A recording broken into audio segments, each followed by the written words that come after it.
Hi, welcome to the Let It Fly show. I am Mike'l Sever, normally joined by Josh Jones, former Creighton Blue Jay and Omaha Central Eagle, but he is out today. But to replace him, our guest this week will be a Omaha Eagle. Ike Ackerman, three-sport athlete, not just played football and basketball, but also now the all-time leader in the shot put in terms of distance. And so he won the gold last week along with discus as well. So we'll talk to him coming up a little bit later. Of course, we are live inside of the Capital District's Let It Fly Sports Bar. Two locations now, West Omaha and Elkhorn, location downtown here. It is an elevated sports bar loaded with everything you need. There's the TVs, there's the great food, and there's a great atmosphere as well. I mean, there's so much going on downtown now. I don't know what people would be doing if the Let It Fly Sports Bar was not here. During the Big Ten tournament, every time I came by, there were fans from the different teams were in here, and so it's really become a part of the neighborhood and the atmosphere. Of course, you have events across the street at Steelhouse. Folks come here before or after. We went to see Parliament Funkadelic, George Clinton, on Saturday night, and before, we stopped over here, got something to eat, went over and watched the show. So it really has become like this core part of the downtown Capital District, having the Let It Fly Sports Bar here. And the great thing about it is great happy hour specials. They have reverse happy hour as well, and specials all week long, whether it is on Monday, Tuesday, you got Taco Tuesdays. Wednesday, we're taping this on a Tuesday. Tomorrow, which is, of course, Wednesday, will be dollar wings. Thursday, we have the great steak special, delicious steak and fries, steak and frites. And then also Friday, the French Dip Friday. And all the time during the week, you can get a $4 Red Bull watermelon margarita as well. One of the great specials here at the Let It Fly Sports Bar. And, of course, this show brought to you by, as always, Bud Light. We appreciate Bud Light for being a part of it. They make things easy. Whether you're watching volleyball, basketball, baseball, tennis, whatever you're watching right now, easy to drink and easy to enjoy while watching sports and whatever you are doing. Oh, by the way, Mondays is pizza. I forgot that. Pizza specials as well on Monday as part of it. I mentioned coming up on the show, we will chat with Ike Ackerman, who's had an amazing career at Omaha Central. He'll be taking his talents playing football as an edge rusher to Ohio University in Athens, Ohio.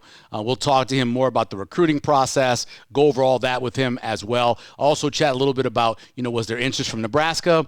Did they think about maybe him playing tight end or defensive end, or what they thought? Because he did both at Central and did them both well. Pretty good athlete in terms of what he did in the basketball court. And I mentioned the all-time shot put leader in the history of the state as well. Before that, though, we'll hit some headlines. Of course, the big headlines going on this week, coming off of last weekend's conference championships when they're playing baseball. Nebraska advances to the NCAA tournament along with Creighton, both advancing to the NCAA tournament, both winning their conference tournaments. I think there were a lot of people that thought Creighton had a really good shot. It was them and UConn for the most part. But Creighton still took care of business. Won the 3 straight, beating Xavier St. John's, and, of course, beating UConn and knocked UConn out of the tournament and getting the tournament. Nebraska's path was a little bit different. You have to go against Michigan State first, which they put their best pitcher on the mound, right? You take care of him. Then you're ready on Friday night to play, and the rain comes. And it'll be done raining by 7. It'll be done raining by 8. It'll be done raining by 9. It just wouldn't stop, and so they moved it to Saturday morning, a 9 a.m. game. Now think about what Oregon had to go through. Oregon came here on a Sunday because they left where they were and came straight here for the Big Ten tournament. They got here on a Sunday. Monday, just hung out, did some media stuff. Tuesday, Wednesday, had to figure out something to do. Then, on Thursday, they play a meaningless game. It doesn't mean anything. Since they're the higher seed team, if the other teams in pool play both finished 1-1, they still would advance. So it didn't matter what happened for them on Thursday. They turn around and set to play on Friday. Finally going to play a meaningful game. The first one since the previous Saturday, and the game rains out. And then you turn around and you get up at 7 o'clock in the morning to play a 9 o'clock game, or probably earlier than 7. You get to the stadium at 7. You're probably up by 6. You come here, you get to the stadium, and you play a motivated Nebraska team, and Nebraska takes care of business, gets the win. it was really an exciting game. I listened to most of the thing on the radio the entire time. I was out in the backyard doing yard work and pulling weeds and stuff. But it was a solid 4-hour matchup of good pitching and some decent base running. And then, of course, Nebraska gets the opportunity to come back that night, play the second half of a same-day doubleheader. And what ends up happening, they take care of business. They beat Penn State, the same thing they beat last year, to win the Big Ten Conference tournament. And then they get the Sunday matchup where they shut out UCLA 5-0, and they advance to the tournament. Now, the locations they're going to me at least, seem pretty good. I mean, you get to go to Arkansas for Creighton. Not a far trip. You know, it's a bus ride. You go there. You get to take on Kansas, a team I know you can beat. You play them at 7 o'clock on Friday night. And I'm not saying Arkansas isn't a very good team. Arkansas is a very good team. But I watched them play a couple times this year, and Arkansas can be had. Sometimes the bats go pretty cold. I'm assuming they'll keep their number one pitcher for the game on Saturday against Creighton, but still, Creighton's battled some really good number one pitchers during the season, so it's a pretty good matchup for them. And then North Carolina gets to go, Nebraska goes to North Carolina, Chapel Hill, Chapel Thrill, Chapel Bill, whatever you want to call North Carolina right now, and they get a matchup against an Oklahoma team. You want to talk about an Oklahoma team that's been on a roller coaster. Now, Nebraska started off the season poorly, obviously, but then won, 7 of their last 8 series. Oklahoma's been a crapshoot all season in terms of the way they played. So you got Oklahoma, Nebraska, 4 o'clock on Friday, and then they'll get most likely North Carolina after they beat Holy Cross, moving on Saturday. So you got that to look forward to coming this weekend with both of the in-state teams outside of UNO who got knocked off in the Summit League tournament. NBA playoffs, want to chat about this with Josh, of course, but he's not here. But it's been crazy, right? Last week we were kind of debating whether or not Oklahoma City, Minnesota could be a closer series than what the odds had it. And obviously Oklahoma City blew them out in the first 2. Minnesota comes back, gets a 45-point whatever, gets a huge blowout the next night in Game 3.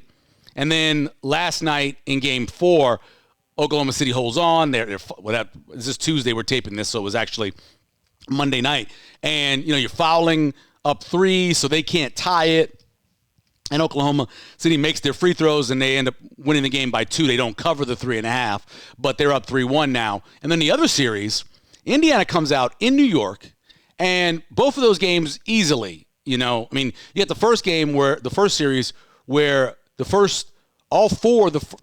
first 3 games none of them were closer than 15 points.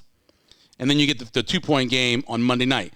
You got a Knicks and Indiana Pacers series where none of the games are greater than 6 points in terms of margin. So you got a much better series, but Indiana goes on the road, wins 2, comes home, has a chance late and kind of fell apart down the stretch. The Knicks get the win. Of course, they play tonight. By the time this comes out, we'll see if it's 2-2 or 3-1 in that series. I thought Indiana was the better team going into the series. I thought Minnesota could stay with Oklahoma City. Not sure that's going to be the case, but, of course, we'll talk more about it as we get closer to the finals, and we'll be doing that coming up next week on Let It Fly, where we're going to talk about Nebraska's portal class and everything that's going on with that and how they've been so far doing that. So we will do that coming up a little bit later. The last one is, sadly, Nebraska softball gets knocked out of the tournament right before they have a chance to go to the College World Series, the Women's College World Series. And watching that game Friday night, and again, got together with some friends, and we got invited over to far West Omaha. We drove way out there and hung out, actually Bennington, not West Omaha, and hung out and watched it. And, people who don't even watch softball during the season, you got Jordy Ball on the mound. You're playing a Tennessee team that's got their ace, the SEC pitcher of the year, on the mound, and it's just going back and forth, and there's this thrill, these strikeouts and plays. There were a couple of errors made by Tennessee. Nebraska ended up getting a couple of runs because of that, but it was thrilling to watch. And Nebraska gets Game 1. Game 2 could have gone either way. It's tied 2-2. First inning, or the second inning, you get a couple runs by Tennessee. Nebraska comes back. They tie it.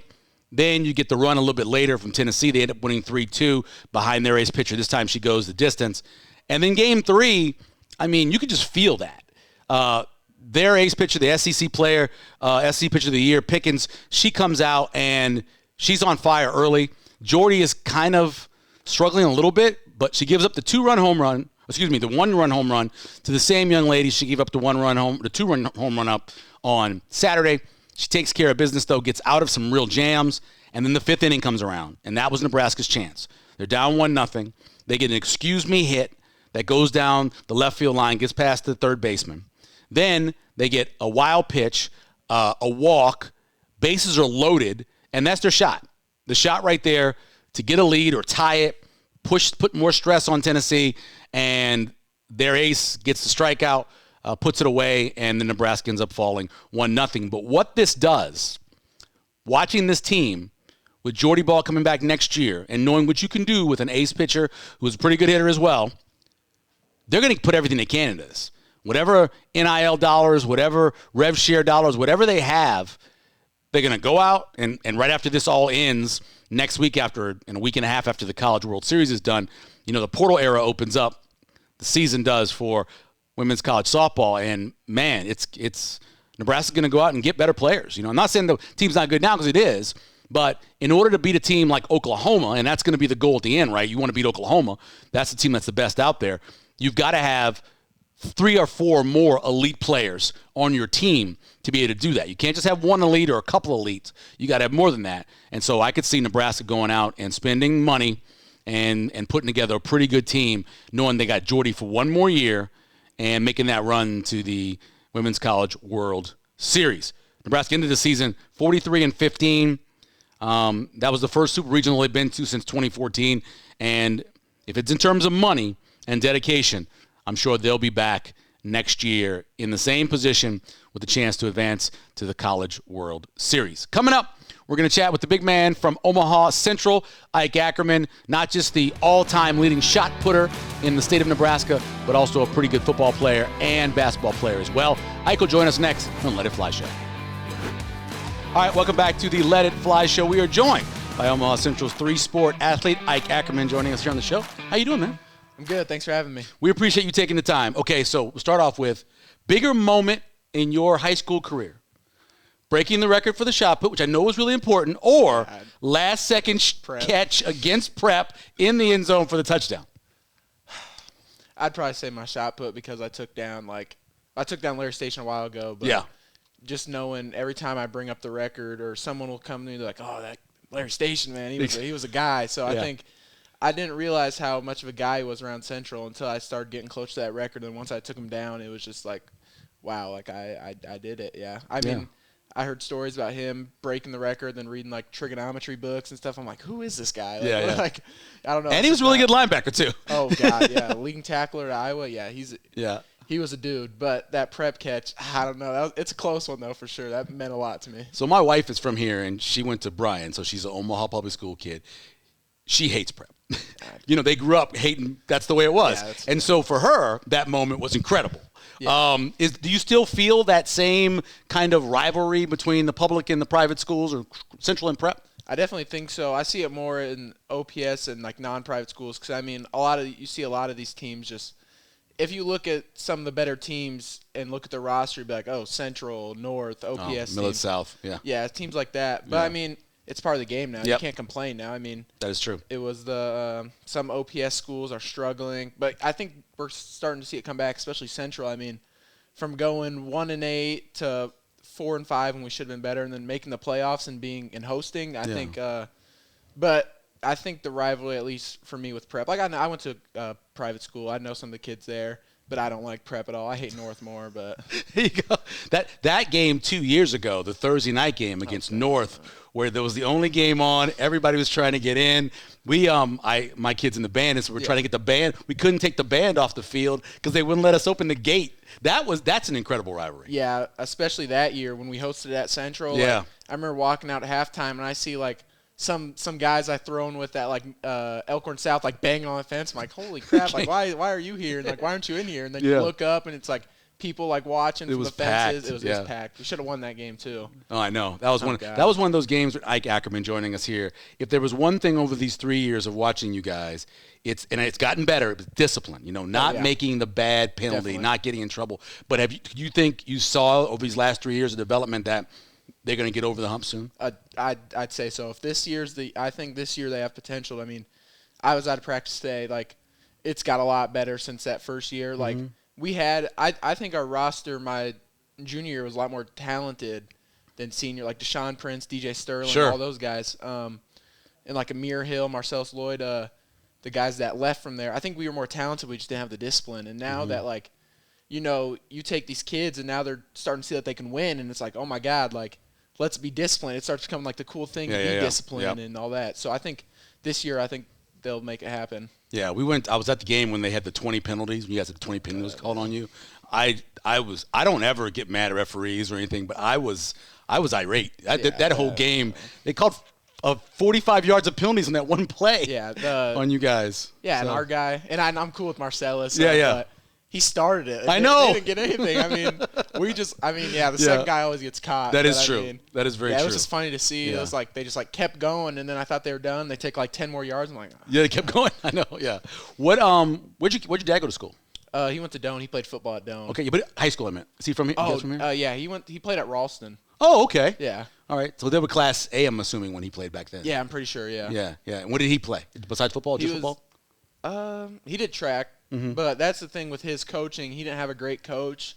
And my dad self-claimed he was a pretty good thrower, but it was just his coach. So I think he always told me that's what motivated him because his coach could never get him over the hump to go to state. So my dad said, like, I'm going to be the coach that helps kids out and not, like, takes them off them, you know? Was he already an assistant coach at Central before you got there, or did he start when you got there? No, he started my junior year. So my junior year that was senior year. But, no, he started junior year. He was, like, assistant D-line. Yeah.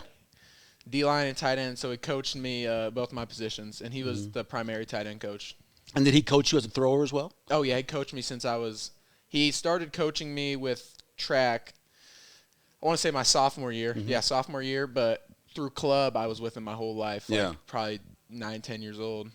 How does one end up throwing discus and throwing shot? I mean, I know how you end up playing on a basketball team and a football team and a baseball team. How'd you end up as a thrower? No, I really loved baseball growing up. And my dad was just like, hey, like I did track in college. Not college, high school. And I throw, like, do you want to try it?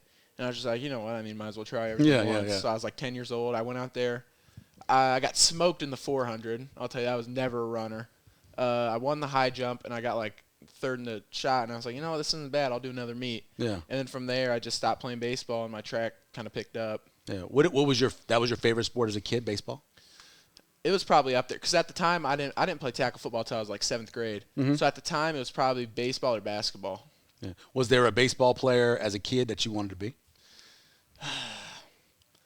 I like David Ortiz because I mean he would just hit the crap out of the he ball. would, yes. Yeah, he was swinging. I also liked even though I loved Barry Bonds even though he was juiced up. But just seeing him just kill the ball, like old clips, obviously. Sure, but yeah, I really wanted to be one of those big hitters. Yeah, I understand that. Ike Ackerman joining us from Omaha Central. As a kid, so kind of walk us through, you played baseball. When did you pick up basketball? Football wasn't until 7th grade? Yeah, well, I didn't start playing tackle. We had a really good team, flag football. We didn't lose a lot of games back in the day. I probably played that, I'd say, 2nd or 1st grade up to 7. So I was always flag football. And conveniently, you were a snapper, but you could also catch the ball. So yeah, sure. I could basically a tight end. Yeah. So I played tight end, played a little corner, but at that point, my body wasn't really developed. I wasn't like big or anything. I was always a skinny kid. Even my freshman year, I was 180 pounds, but I was like 6 foot 180. But yeah, I played a lot of soccer. I liked soccer a lot. Baseball, basketball. You know, I think it's just important. Then just to like stay active and just figure out, my dad's big thing was just try everything, and he doesn't care what I do as long as I like it, as long as I'm happy. But then I picked up tackle football, 7th grade, Boys and Girls Club of the Midlands. I loved it. Boys and Girls Club has done a lot for me. That was my track team as well. And then, you know, I was like a safety and like a wide receiver. I was getting killed. But, yeah, then 8th grade, I started picking up like the D-line thing, played a little nose tackle. At that point, not a lot of kids are like huge, so I could get by at nose tackle and defense end. But I was always scared. I was always really timid hitting. But then just something happened freshman year when I was just like, this is what I want to do, and I just became more aggressive, and I obviously kept playing basketball. And then, yes, freshman year I wasn't on varsity. I was pissed, but I wasn't on varsity. And then sophomore year I got to start as a tight end, and it was just like a big gap for me because, you know, like the JV to varsity jump is a lot. Sure. Yeah. Yeah. So the light just kind of turned on for you. The physicality light turned on. Yeah, I always that was the one thing holding me back. 'Cause, like, I loved it enough to know I could, like, grind this out and make it where I wanted to be, but it was just like, am I going to flip that switch of being physical? Yeah. What kind of describe yourself as a basketball player? Fouls. Obviously, you're a rebounds. football player playing basketball. That's I can dunk, though. I'm a good dunker. Yeah. I've had a few I was at a game where you had one come off the back rim, like you went up to dunk it. Really? And it didn't go in, but then you got the ball the next time and you dunked it. Was that Northwest, maybe? I think it was Northwest. Yeah. We went to all the home games because the pep band. Yeah. So we went to all the home games, and I actually sat behind your dad a couple of times. And one time you just, like, physically just turned on the guy, and the guy went flying backwards. No, my dad, we always talk about, like, especially football players like me and Elijah playing basketball. Like, some of the fouls we had weren't fouls. We were just bigger. Guys out there are 6'2", 160 pounds, and we're out there like 6'4", 260. Like, we're going to knock them over. Yeah, there's no doubt about that. Ike Ackerman joining us here on the Let It Fly show. Give me the biggest difference in training when you're getting ready for shot compared to discus. There's, a lot of people ask me that question. There's not as much as people think it is, because with my position, maybe at a different position, but at my position, defense end, all you need is that snap, and that's like the throw to me. So it's a lot of, like, vertical jumps. Like, all my sports complement each other, because even in basketball when I'm trying to dunk, it's just like that snap. That's the most important thing. That's what I'm best at in shot put, like that snap. So it's not – You mean like the explosion? Yeah, the explosion, yeah. So, like, we do a lot of, like, depth box jumps, a lot of, like, hex bar jumps. It's a lot of jumping stuff because it's, like I said, it's that snap. But I'd say track is a little bit more upper body stuff. Cause what about your footwork, though? I mean, I think if anybody got in the ring and tried to do that, they'd fall over. Like, how much of that is footwork and balance for you? Oh, it's that, yeah. I mean, we do this thing called A drills. It's like one of my progressions for my full glide. But, man, I've probably done thousands and thousands of A drills. But that's just like anything in life. I mean, if you do 1,000 of something, I mean, you're bound to get good at it. So I'd say it's just a lot of repetition and just coming every day and just being ready to, what you got to do. It's just like intentional reps, I'd say. Do you think that helps you as a defensive lineman? Oh, definitely. I mean, just being able to move and, like, being able to push off. Because, I mean, that shot put, once you're in that power position, it's a lot of pushing. Yeah. And turn your body, and especially defense line. Discus, you got a lot of turn your body. Defense line, you got to bend and all that stuff. So, yeah. So I know you're going to be an edge the next level. Was there any thought at all about maybe a little tight end too? Vanderbilt recruited me a little bit for tight end, but I think I knew what I So you have good grades. Yeah. If Vanderbilt's yeah, I got that thing at graduation for 4.0 and above. Nice. But top 10%. Yeah, I think something like that. Yeah. But, yeah, I had decent grades. I made it through nice. Well, I'm saying if Vanderbilt wants you, you got to have pretty good grades. There's no doubt about that. So how much are you going to miss touching the football? Well, I guess you could still touch the football on defense, but on a regular basis. I'll have to pick off somebody to catch it. But, no, I'll miss catching passes from, like, BJ and obviously working with my dad as him being my tight end coach. I won't miss it too much because I'd rather sack a quarterback, but scoring touchdowns is definitely cool, especially like the prep ones I had. Yeah, that was pretty cool. Yeah. I mainly liked it because I had it in focus all the way through my camera. Yeah, seen your so video. it came out pretty good. And I was like, just get up and get the ball. Yeah, because you could see you in there. Yeah. Like, just get up and get the ball. Please beat these people. Ike Ackerman joining us from Omaha Central. Let's talk about your recruiting process. Who was the first to reach out to you? When was that? Walk us through that. I mean, I was like reached out. I didn't get my first offer till I think the day last year after discus state track, I got my first D1 offer. So junior year. Yeah. Okay. But before that, I think especially with Ohio, when they first reached out to me, it was a crazy story that so basically they had this one of my guy Clay Finney, he's at Charlotte now, but he was at Ohio and he had this app that was like track like marks, and then depending on how good they are, they like give you like a ranking out of 4. And he just looked up 6'4" defense ends, like 3.5 plus, and I was the top guy for Ackerman because it was A. Right. And I had a 4.0, and he was like, "Who is this guy?" Yeah. And that's when they reached out to me and got it going. But wow, so it was analytics. Yeah. So track helped me a lot. But other than that, like before I even got my first D1s, I had a few D2s. But before that, like a lot of schools were looking at me because they see like, oh, this guy can high jump, this guy can throw the shot pretty far. So they always had my eye on me, but I never really got the chance to display my defense end skills to my senior year because I didn't start my junior year. I had limited snaps my junior year. I was more of a blocking tight end then. Right, yeah. But it picked up, especially my senior year. I mean,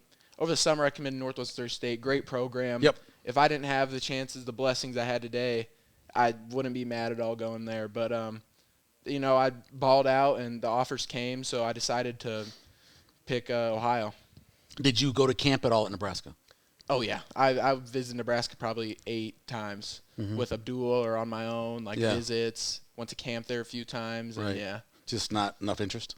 Yeah, I mean, a lot of people ask about that and why didn't Nebraska offer you? I mean, you were down there a lot of times. Yeah. But I'd say it's more of a go where you're wanted thing. 'Cause, I mean, a lot of people at Ohio. I'm not saying I'm going to play in my first year, but I have a good chance to make an impact my freshman year. But even if say Nebraska offers me, great, I commit there, and Nebraska's in a win now state. I'd have to sit around and develop for a few years, and that's just not me. I mean, I want to play right away. Yeah. And with Nebraska's I'd say they're in a win now thing. 'Cause, I mean, they're bringing in transfers, guys who've experienced college football 3 years, 25 years old. They can kick my butt. I mean, that's just what it is. Right. But no, I'm really glad that Ohio gave me the chance because I mean, especially there, the way I've been talking with the coaches. I've been trying to get in the playbook a little bit, and I might have a chance to play my freshman year, and that means a lot to me. What do you think about the campus? It's a real famous campus. It used to be called the cradle of coaching. A lot of great coaches have come out of there. What did you think about that? I loved it. Athens is just a great place. Yeah. And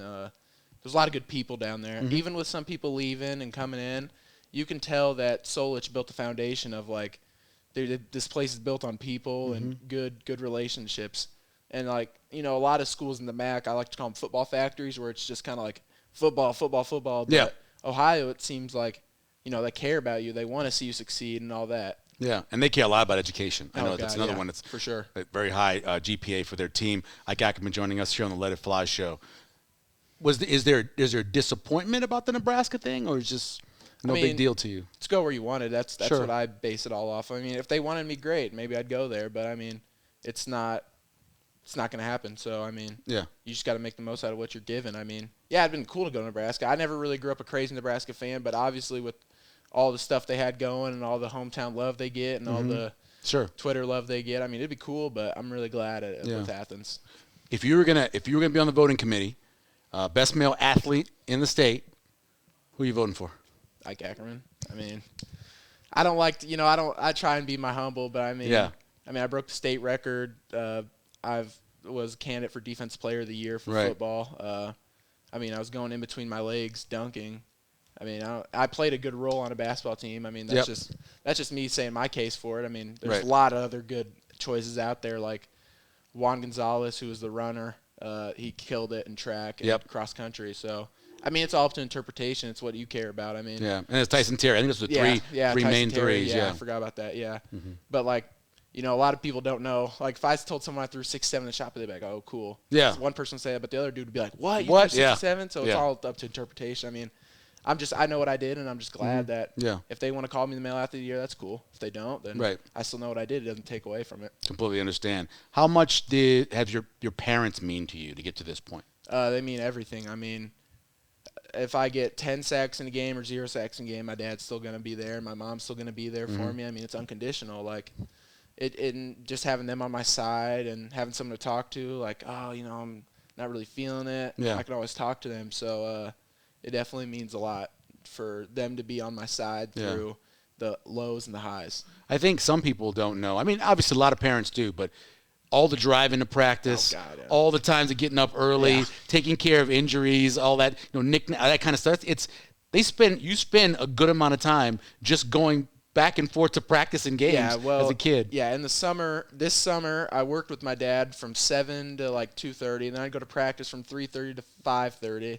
Then I'd go to track practice from 6 to 7:30. So I was with this dude the whole day. I mean, sometimes it was damn, it's a lot of time with him. But then now when I'm in Athens, I'm going to be like, damn, I miss him a little bit. Yeah, no doubt about that. Have you gotten to the point yet where you're like, I could take him? Yeah. Can you? Yeah. Old man strength's no joke, man. Yeah, I know, but God, we were talking about that the other day. He's still a little bit taller than you, right? No, hell no. He thinks he is, but I saw a picture of you guys together. I thought it was pretty close. Sometimes I'll just walk up to him and just bring my shoulders back. Okay, yeah, slouching a little bit. I'm the man of the house now. Okay, I hope he hears that. No doubt about that. You got any goals that you set for yourself as you head off to Athens? Oh, definitely. Personal goals? I want to play a little bit my freshman year, but that's really not in my control. But, I just want to be the best Ike Ackerman there was. I mean, if 10 sacks in a season is my limit, then I want to hit 10 sacks. If 20, then if it's 5, it's 5. I mean, I just want to be the best that I can be and at least leave Athens better than I found it. That's just my goal. I mean, I want to eventually get into coaching, so hopefully I can get like a little GA job there and just help people get to the next level. Because I mean, the NFL's the goal. I'd love to go to the NFL. Do you have a favorite team? Lions. I'm a Detroit fan. Really? Like Pistons. That's recent. Recent? No, my grandpa always used to like the Lions. So okay. I was just like, okay, like cool. I like them. I like Detroit though. That's not recent. I was there in the struggle years of last year too. Okay. You mean the Pistons? Yeah. Struggles. Pistons. Yeah. Okay. Yeah. Detroit. Well, that's been a while. Oh God, yeah. It's it's about due time they made the playoffs. Yeah. Yeah, no doubt about that. You a big Cade Cunningham fan? Oh yeah, for sure. Jalen Duren. Yeah. I love those guys. Sarton, they're just gritty. They're coming back to the old school Pistons. Yeah. They're getting gritty, getting in fights. I kind of like to see it. There you go. So I want to ask you about this because whoever comes in as a guest, we always offer them, hey, you want something to eat, and cheeseburger, just ketchup. That's what my kid ordered when he was 7, right? Cheeseburger Never grew and out of it. ketchup. Never grew out of it. No vegetables for you. I don't eat vegetables. At all. Not a salad. No. I don't know. Salad is just a lot of leaves put together. What about like that? You never had like broccoli with cheese on it or none of that? I never liked it. Corn. Oh, corn's all right. Yeah. And potatoes. Oh, all right. So you go to starches, but none of the other vegetables. None of the green. I don't do none green. of the green stuff. I don't do green. Like what perfect meal? Ike Ackerman finishes playing a game. You just beat Creighton Prep. Your dad's like, we can go wherever you want to go eat. Where are you going? Probably like Jimmy John's. I just get cheese and ketchup. Or not cheese and ketchup. Cheese just and meat. Cheese and meat. Cheese and meat, yeah. No mayonnaise, no. Slim 4, no vinegar mustard. chips, and Powerade. Vinegar chips? Yeah. What's so crazy about that? We always joke because old people eat vinegar chips because they lose their taste buds as they get older, and it's so strong, it's all they can taste. So we used to always joke. No, like my mom, chips. who's 88, loves vinegar chips. That's her thing. So you get vinegar chips, a Slim 4, which is, you need 2 Slim 4s, Slim 4, and a drink. That's it. I mean, so you're one of the few kids that didn't say like Chipotle or oh no, I do like Qdoba. I do like Qdoba. I like Qdoba a lot better. Okay, so what do you? All you get is the beans and the rice. I don't do rice or beans either. Just get the meat. I do double chicken, queso, shredded cheese, and sour cream. That's it. That's a lot of protein. That's some protein right there, boy. About it. Yeah, no, that's a protein load, man. Yeah. Damn, wow. No, I don't want any of that. I don't want any of that. Just that. No, somebody actually put lettuce on my burrito that day. I told him shredded cheese, and he put lettuce on. He's like, "It's okay." I'm like, "Yeah, sure." No, it's not okay. My friend, you didn't even eat it. No, you didn't try it. It was a gift card. It's not real money. Oh, okay. Well, Ike, we appreciate it, man. When are you heading up to Athens? June 8th. It's like a week and a half. Wow, it turns around quickly. Yeah, I'm excited. You guys are going to drive up there? Yeah, 12 hours. Yeah. It's no joke. Not bad. Get a little book on tape. Yeah, yeah. Stop and you'll get a cheeseburger on the way. Yeah. We'll just catch up. Yeah. Ike, we appreciate it, man. Thank you. Good luck to you going forward, man. Thank you. It was an honor watching you. It's great. Thank you. All right. Right back. All right, special thanks to Ike Ackerman for taking the time and coming in and hanging out with us and talking about football, basketball, shot put, everything.